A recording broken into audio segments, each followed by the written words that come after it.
হযরত সুলতান মাহমুদ গজনবী বড় মাপের আল্লাহর ওলি। ছোট না বড়? বড় মাপের আল্লাহর ওলি। শুনেন, হযরত সুলতান মাহমুদ গজনবী রহমাতুল্লাহ আলাইহি বলেন, জগতের মানুষ রে, আল্লাহর প্রতি বিশ্বাস করা, আল্লাহর প্রতি মুহাব্বত করা, এটা আমি শিখছিলাম একজন নেশাখোর মদ্যপায়ী মানুষের কাছে। সুলতান মাহমুদ গজনবী, এটা কি বলেন আপনি? এত বড় আলেম, এত বড় বাদশা, আপনি কইতেছেন আল্লাহর প্রতি ভয় আপনি শিখছেন কার কাছে? নেশাখোরের কাছে।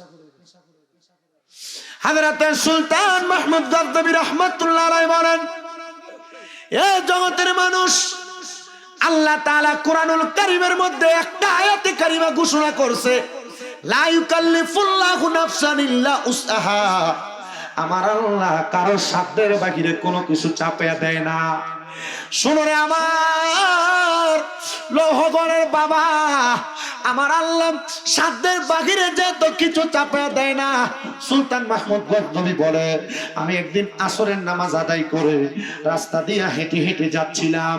আমি আমার বাড়ির কাজ শেষ করে রাস্তা দিয়ে যখন যাই, আমি দেখলাম একটা নেশাখোর ব্যক্তি, মানে মদ পান করা ব্যক্তি, সে একটা পুকুরের পাড়ে দিয়ে একবারে কাঁচা দিয়া দিয়ে হাইটা হাইটা যায়।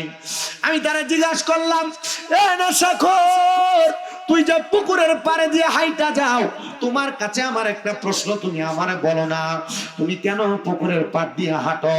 তুমি তো কইরা যাইতে পারো। সে ডাক দিয়ে কয়, না না না, আমার আল্লাহর প্রতি বিশ্বাস ভালো আছে। বলে, নেশা করে আবার কয় আল্লাহর প্রতি বিশ্বাস আছে। তুমি যে বলো আল্লাহর প্রতি বিশ্বাস আছে, তোমার এই বিশ্বাসের তো কোনো দাম নাই, কারণ তুমি তোমার কর্ম দিয়ে প্রকাশ করো না। সে ডাক দিয়া কয়, অন্য কোনো কারণ না, একটাই মাত্র কারণে আমি আমার মুরিদের প্রতি বিশ্বাস রাখি। ওই কারণটা হলো, আমি যদিও নেশা করি, আমি যদিও বাজে কাজ করি, আমি আমার আল্লাহ তাআলার সাথে নাফরমানি করি না, কিন্তু আমরা সমাজে এমন অনেক নামাজি আছে যারা নাফরমানি করতে করতে করতে করতে তারা আল্লাহর কাছে একবারে বরবাদ হয়ে গেছে। মনে রাখবা বাবা, আল্লাহ তাআলা তোমার সম্পদ দিছে, টাকা দিছে, পয়সা দিছে। মনে রাখবা পর্দার অন্তরালের মা বোনেরা, আল্লাহ তাআলা তোমারে সুন্দর রূপ দিছে, সুন্দর লাবণ্য দিছে। তুমি এটার কারণে আল্লাহর নাফরমানি করো না। সুন্দর হওয়ার কারণে তোমার মেকআপ নষ্ট হবে, চেহারার গ্লেজ কমে যাবে, এটার কারণে তোমরা যারা ঠান্ডা পানি দিয়ে ওযু করো না, এ পর্দার অন্তরালের মা, এ যুবক ভাইয়েরা, মনে রাখবা আল্লাহর ইবাদত না করা, এটা আল্লাহর সাথে সবচাইতে বড় নাফরমানি। আল্লাহর নিয়ামতের শুকরিয়া আদায় না করা, এটা আমার আল্লাহর সাথে সবচাইতে বড় নাফরমানি। সুলতান মাহমুদ গজনবী বলে, এই নেশাখোর, তুমি বলো না তুমি কেন নেশা করতেছ? তাহলে তুমি যেহেতু আল্লাহর প্রতি বিশ্বাস করো, তোমার তো নেশা করার কথা না। উনি ডাক দিয়া কয়, এ সুলতান মাহমুদ গজনবী গো, গজনবের বাদশা, আপনি যে আমারে বলতেছেন আমি আল্লাহর প্রতি ঈমানটা পরিপূর্ণ আনার জন্য আমি তো আজকেই প্রথম নেশা করছি, আর আজকেই আমি আমার জীবনের শেষ নেশা করছি। সুলতান মাহমুদ গজনবী, কোমা তুমি কি রেগুলার নেশাখোর না? রেগুলার নেশাখোর না, আজকেই করলা? কহ, আমরা সমাজে এমন অনেক পোলাপান, অনেক মুরব্বী, অনেক আছে যারা দুনিয়ার জমিনে অনেক হেজিটেশনে ভোগার কারণে, টেনশন মুসিবতের কারণে হঠাৎ করে নেশা ধরে, আছে না? আছে, এমন অনেক আছে। আব্বাজি শুনেন, ওই নেশাখোর কেন নেশা ধরছে? সে ডাক দিয়া কয়, ও জগতের মানুষ, আমার ঘরে আমার আজকে ছিল প্রথম বাসর রাত। প্রথম বাসর রাত আমি আমার স্ত্রীর কাছে যাইয়া আমি আমার মনের আবেগ প্রকাশ করতে লাগলাম বাসর ঘরের মধ্যে। আমার বাসর ঘরে আমি যখন আবেগ প্রকাশ করতে গেলাম, আমার স্ত্রী আমার আবেগটাকে পরিপূর্ণভাবে প্রকাশ করতে দেয় নাই। আমার স্ত্রী তার মতো করে আমার কথা বলতেছে। বাসর ঘরে প্রবেশ করার সময় আমার স্ত্রী আমার পাগুলার মধ্যে ধরে সালাম করেছে। হুজুর শুধু পাগুলাতে ধরে সালাম করে নাই, আমার স্ত্রী আমার সামনে আইসা, আমার কলিজা আমাকে আমার সামনে আইসা আমার স্ত্রী আমার বলছে, স্বামী গো, আপনি যদি পবিত্র হন, আসেন না আমরা বাসর ঘরের মধ্যে 2 রাকাত নামাজ আদায় করি। 2 রাকাত নামাজের নিয়ত যখন করতেন আমাকে বলল, আমি আমার স্ত্রীকে বললাম, বাবা আমার স্ত্রী, আমি না তোমার সাথে কথা বলবো, তুমি লজ্জা শরম ভাইয়া আমারে বলতেছে ইবাদত করার জন্য। আমার স্ত্রী আমারে জবাব দেয়, স্বামী গো, আমি আমার নিজের গায়রতকে আপনার কাছে আমি সুপর্দ করে দিলাম। আমার গায়রত রক্ষা করার দায়িত্ব হলো আপনার। আপনি আমার গায়রত রক্ষা করবেন কিনা এটা আপনি ভালো জানেন। ও মুসলমান, গায়রত কি আগে আপনার একটু বোঝার চেষ্টা করে। নিজের স্ত্রীর ব্যাপারে মানুষের কাছে বাজে মন্তব্য করা, নিজের স্ত্রীর খারাপ খারাপ গুণগুণা মানুষের কাছে বলা, নিজের স্ত্রীর সাথে ঝগড়া হয়েছে এই কথাটা বাহিরে বাইরে বইলা বইলা বেড়ানো, এটা হলো গায়রত ছাড়া মানুষ। মানে স্ত্রীকে গোপন রাখা, স্ত্রীর নাম পর্যন্ত মানুষকে না বলা, এটাকে বলা হয় গায়রত। আর আপনি কত সুন্দর মোটরসাইকেলের পেছনে করে আপনার বউরে লইয়া আখাউড়া বাজারে যান, আপনার বউরে নিয়ে সুলতানপুরে যান, আপনার বউরে নিয়ে ব্রাহ্মণবাড়িয়া শহরে যান। না না না রে মুসলমান, গায়রত হলো বউকে গোপন রাখা, বউয়ের কথা গোপন রাখা, বউয়ের নাম গোপন রাখা, এটা হলো গায়রত। এই গায়রত আপনাকে আমারে রক্ষা করা লাগবে। মুসলমান শোনো রে, আমার স্ত্রী আমারে বলল, স্বামী গো, আমি আমার সব গায়রতের দায়িত্ব আপনারে আমি দিয়া দিলাম, এবার আপনি আসেন না, আমরা একসাথে ইবাদত করি। আমার স্ত্রী আমার ইবাদতের কথা বলার পরে আমার কাছে কেমন জানি লাগছে। আমি কোনোদিন আমার বয়স এই পর্যন্ত যত হয়েছে 24 বছর, আমি 24 বছরে কোনোদিন মসজিদের কাছেও যাই নাই। আর যতবার ইবাদত করতে গেছি আমার ইবাদত করতে কেমন কেমন জানি লাগে। নামাজে দাঁড়াইলে আমার বন্ধু বান্ধবের কথা মনে হয়, নামাজে দাঁড়াইলে আমার মোবাইলের কথা মনে হয়, নামাজে দাঁড়াইলে আমার বাজে বাজে কাজের কথা মনে হয়। দেখবেন নামাজের মধ্যে দাঁড়াইলে আমাদের দুনিয়ার কাজকর্মের কথা মনে হয়। এমন অবস্থা হয় কি হয় না? মুসলমান রে, শয়তান তোমার বারবার ধোঁকা দেওয়ার জন্য চেষ্টা করে। এই জন্য নামাজে যাদের মন্দ মন্দ কাজ কাম গুলা স্মরণ হয়, দুনিয়াবি কথা মনে হয় স্মরণ হয়, আপনাদের কাছে নসিহত হলো নামাজের আগে পরে সব সময় যখন অবসর থাকবেন বেশি বেশি করে আস্তাগফিরুল্লাহ রাব্বি মিন কুল্লি যামবি ওয়া আতুবু ইলাইহি লা হাওলা ওয়ালা কুওয়াতা ইল্লা বিল্লাহিল আলিয়্যিল আযীম, এটা বেশি বেশি বেশি বেশি করে পড়বেন। দেখবেন আর নামাজের মধ্যে মন্দ কোনো কিছু স্মরণ হবে না। ডাক দিয়া কয়, এ দুনিয়ার মানুষ, আমি যখন নামাজে দাঁড়াইলাম আমার স্ত্রী 2 রাকাত নামাজ পড়ছে, আমার স্ত্রী যখন নামাজ শেষ করছে আমার স্ত্রী সালামটা ফিরিয়ে দেখতেছি, আমি নামাজের মুসল্লার ভিতরে ঘুমন্ত অবস্থায়, আমি নামাজের মুসল্লার ভিতরে ঘুমন্ত অবস্থায়।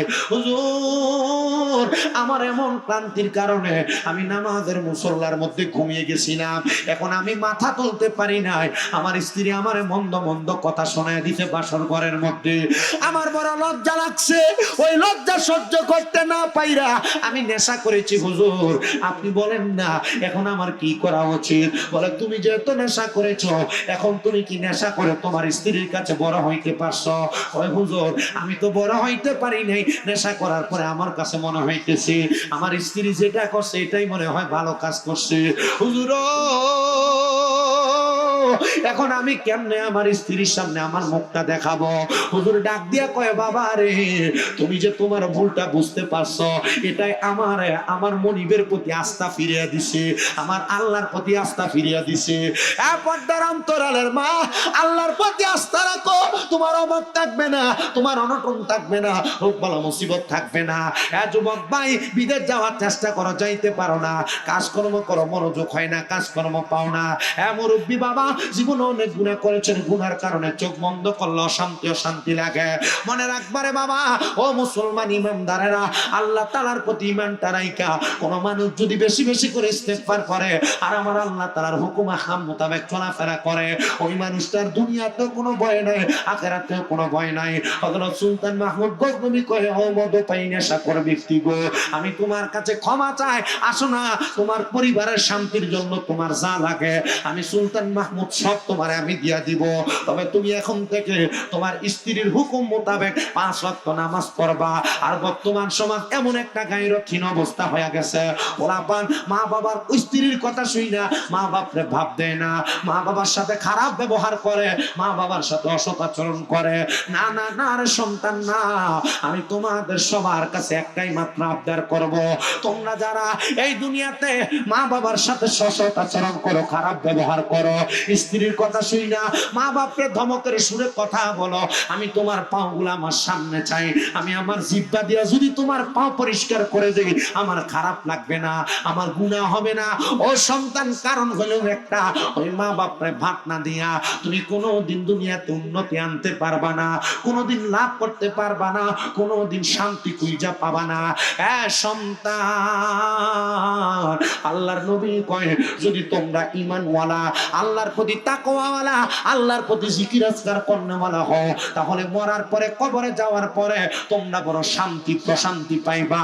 সাহাবায়ে কেরাম কয় নবী গো, আপনি যে জান্নাতের 4 প্রকারের পানির কথা বলছেন, ওই পানি কারা পান করবে নবী? আপনি বলেন না, বলেন না গো, বলেন না।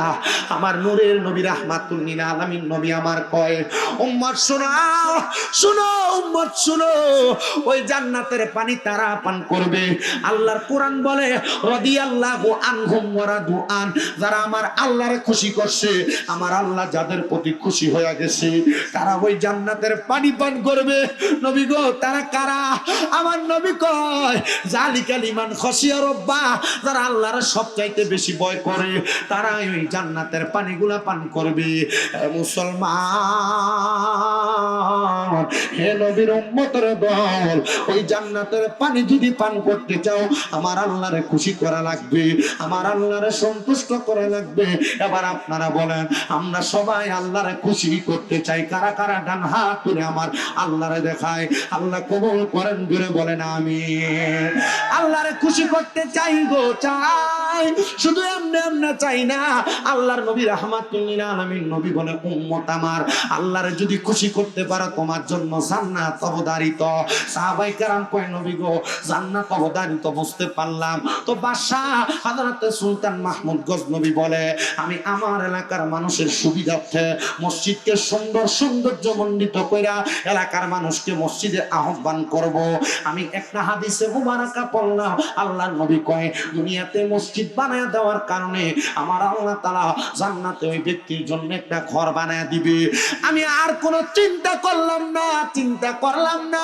এ জগতের মানুষ শোনো, আমি সাথে সাথে আমার এলাকার মধ্যে সুন্দর করে মসজিদটা তৈরি করে দিলাম। কিন্তু হঠাৎ করে আমি একবার রাত্রবেলা ঘুমানোর পরে স্বপ্ন দেখতেছি, আমার বানানো মসজিদের কারণে আল্লাহ তাআলা আমারে, আমি ঘুমের ঘরে স্বপ্ন দেখতেছি আমি ইন্তেকাল করছি। ঘুমের ঘরে যখন আমি স্বপ্ন দেখলাম আমি ইন্তেকাল করেছি, হঠাৎ করে আমার ইন্তেকালের পরে জানাজা হয়েছে, আমার কাফন দাফন দেওয়ার পরে আমার যখন কবরে রাখছি, ওই কবর থেকে আমি ডাইরেক্ট জান্নাতে চলে গেছি। আমি জান্নাতের মধ্যে প্রবেশ কইরা আমি দেখলাম আমার আল্লাহ তাআলা আমার নামে একটা জান্নাতে ঘর নির্ধারণ করে রাখছে। আমি ওই ঘরের মধ্যে প্রবেশ কইরা হঠাৎ করে দেখতেছি আমার বানানো জান্নাতের ঘরের মধ্যে একজন ব্যক্তি সুন্দর করে খাবার আহার করতেছে। আমি প্রশ্ন করলাম, এ ব্যক্তি তুমি এই ঘরের মধ্যে কি করো? এই প্রশ্ন করার সাথে সাথে আমার ঘুম ভেঙে গেছে। উনি ডাক দিয়ে কই, জগতের মানুষ, আমি এই স্বপ্নটা দেখার পর আমার এলাকার সবচাইতে বড় স্বপ্নের তাবির করনেওয়ালা আলেমের কাছে গেলাম। হুজুর, আপনার কাছে আমার আবদার, আমি তো স্বপ্ন দেখছি হুজুর, আমি স্বপ্ন দেখছি। আমি কি দেখছি জানেন?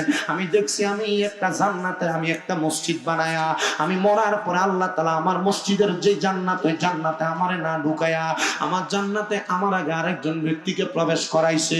হুজুর বলে, তাবির বড় সুন্দর। সুন্দর সুন্দর কি জানেননি?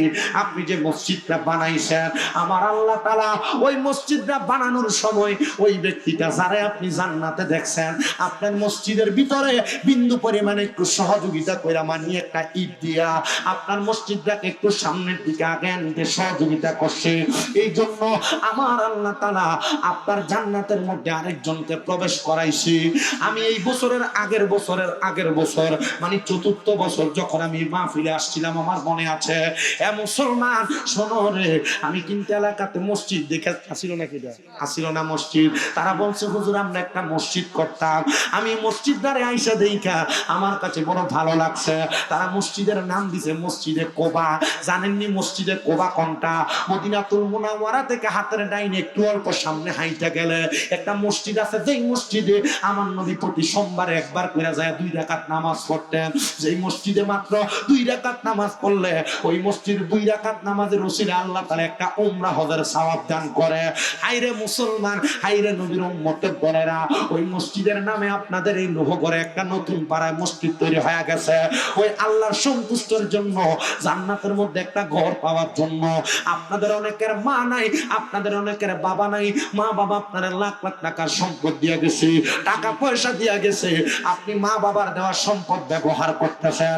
এ সন্তান, এ সন্তান, এ সন্তান, সবার কাছে আমার একটা করজোড়ে আবদার, মা বাপ শুধু তোমাকে নিজে ব্যবহার করার জন্য সম্পদ দিয়া যায় নাই, দিয়া গেছে মা বাবার জন্য। তুমি এই সম্পদ আল্লাহর রাস্তায় ব্যয় করার জন্য, কিন্তু তুমি ব্যয় করো না। ওই সম্পদ তুমি তোমার নিজের জন্য, সন্তান নাতি নাতকুরের জন্য জমা করে রাখতেছ। মনে রাখবার সন্তান, ওই মা বাপ যদি তোমার বাইসা থাকতো, যদি তুমি তোমার মা বাপরে খাওয়াইতা, প্রতি মাসে যদি 1000 টাকা করে মা বাপরে হাত খরচ দিতা, 12 মাসে 12,000 টাকা লাগতো। মা বাপরে যদি ভাত খাওয়াইতা, প্রতি মাসে যদি 2000 টাকার ভাত তরকারির খরচ লাগে, 12 মাসে 24,000 টাকা খরচ দেওয়া লাগতো।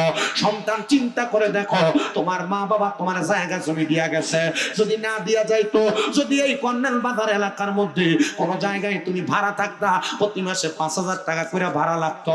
তোমার মা তোমার বাবা তোমার কাছে কোনো ভাড়া চায় না, 5,000 করে যদি তুমি ভাড়া দিতা, 12 মাসে 60,000 টাকা ভাড়া দেওয়া লাগতো। কিন্তু তোমার মা বাপ তো কবরে, মা বাবার দেওয়া সম্পদ তুমি ব্যবহার করতেছ।